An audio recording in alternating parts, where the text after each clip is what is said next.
ভক্তি সঞ্জীৱনী।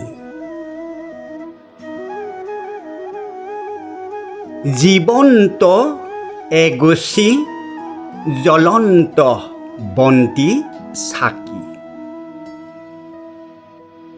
জীৱনৰ প্ৰকৃত কাৰণসমূহ কি কি? বিশ্বাসেই কৰিব দেহৰ অক্ষয় শান্তি। হেৰা ভাই, আমি কৰিছোঁ কি বাৰু? জীৱন্ত বাৰু জানানে অৱদান কাৰ? ঈশ্বৰৰ প্ৰতি অজ্ঞান অবিশ্বাসে হ'ল জীৱনৰ মূল অসাৰ অন্ধকাৰ। ঈশ্বৰৰ প্ৰতি ভক্তিয়ে শান্তিৰ পাৰ।